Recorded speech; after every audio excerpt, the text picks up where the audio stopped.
And approximately at 14:30 today, EMS got a call to respond to what was called in as a traffic accident. Then as they interviewed the caller more, they said that they had possibly heard gunshots at the exact same location. I think the sheriff's office arrived on the scene and confirmed that we had one deceased female outside of the vehicle, on the driver's side, on the ground. Coroner's office responded. Right now we're treating this case as a homicide and as a possible gunshot victim. I say possible because we won't do an autopsy till in the morning, and we'll do an external examination and an autopsy and determine if the person was actually shot or may have been hit by the car, but we are treating it as a homicide.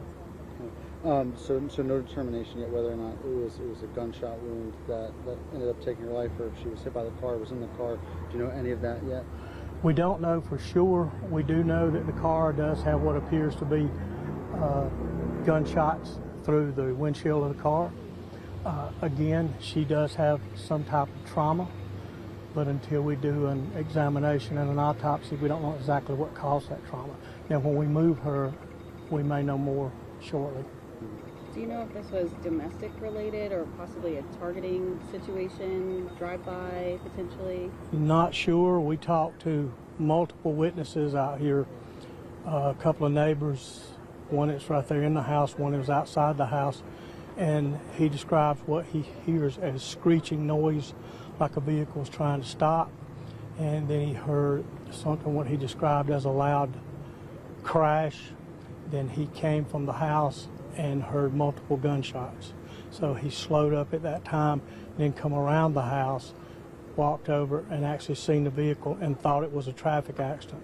And then when he was getting the tag number to call into dispatch, he saw the female victim laying beside the car.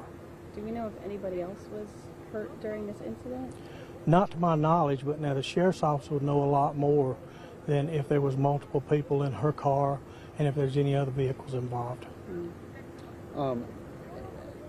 You mentioned any other vehicles involved. Is there any indication that there was somebody else involved in this situation? Or? To my knowledge, I'm not sure. The sheriff's office would probably have much more information to reference that than we would at this time. And I'm sure it's too early to know her identification or anything like that. Right now, we haven't made identification, hadn't even made preliminary identification. We'll hopefully make positive identification shortly. And before we release any of that, we'll be getting in touch with the next of kin and advising them of what we got. I mean, this is a Monday mid or late afternoon, early evening situation, and you've got neighbors here. There's a car in the front yard. This is, it's a sad thing to come home to. It's a terrible thing. It really is. It's a nice neighborhood, good people, and realistically, regardless of what happened to this victim, it could have been a totally innocent victim, just as innocent as she was, that got killed sitting on her front porch.